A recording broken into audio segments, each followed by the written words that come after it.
Hi friends, welcome back to our channel. இன்னைக்கு நாம என்ன பார்க்க போறோம்னாங்க சத்துமாவு கூழ் தாங்க பார்க்க போறோம். எப்பவுமே சம்மர் வெக்கேஷனுக்கு ஊருக்கு போனா அம்மாவே வீட்லயே சத்துமாவு வந்து செஞ்சு கொடுத்துருவாங்கங்க. ஸோ இந்த வருஷம் என்னோட சத்துமாவு சீக்கிரமாகவே முடிஞ்சிருச்சு. இனிமேல் ஊருக்கு போகும்போது தான் செஞ்சு எடுத்துகிட்டு வரணும். ஸோ அது வரைக்கும் நம்மளுக்கு தேவைப்படுறனால நான் வந்து ஸ்லர்ப் ஃபார்ம்லேருந்து சத்துமாவு வந்து ஆர்டர் பண்ணி வாங்கியிருக்கேங்க. இது 200 grams பேக்கெட் தான். இதை வந்து நம்ம ஏர்டெட் கண்டெய்னரில் மாற்றி வச்சுக்கலாம். ஸோ இந்த சத்துமாவை வச்சு நம்ம வந்து கூல் பண்ணலாங்க.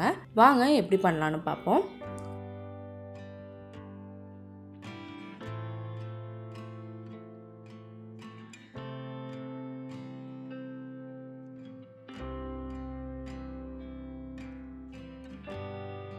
ஃபர்ஸ்ட் இதில் வந்து 3 டேபிள் ஸ்பூன் அளவுக்கு சத்துமாவு வந்து ஆட் பண்ணியிருக்கேங்க.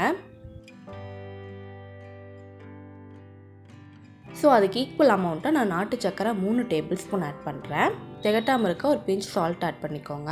ஆட் பண்ணிவிட்டு 1 கப் அளவுக்கு தண்ணியில் வந்து இதை வந்து கரைச்சிக்கலாங்க.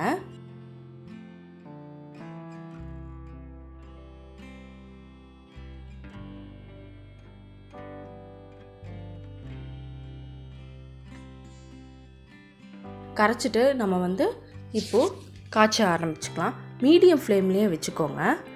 வச்சு நல்லா காய்ச்ச ஆரம்பிங்க. கொஞ்சம் நேரத்துக்கு அப்புறம் அது வந்து திக்காக ஆரம்பிக்குங்க. ஸோ அந்த சமயத்தில் 1 கப் அளவுக்கு பால் சேர்த்திக்கோங்க. பால் சேர்த்திட்டு நல்லா கலக்கி விடுங்க. 2-3 கொதி வர வரைக்கும் நல்லா காய்ச்சிக்கோங்க.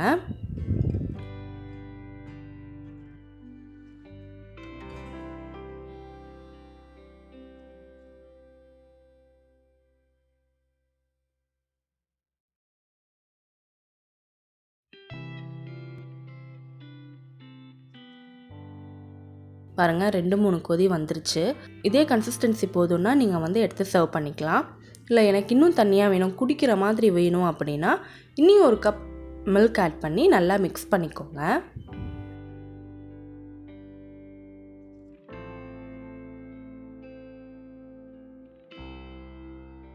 பாருங்கள் இந்த மாதிரி தண்ணி மாதிரி கன்சிஸ்டன்சி வரணும்.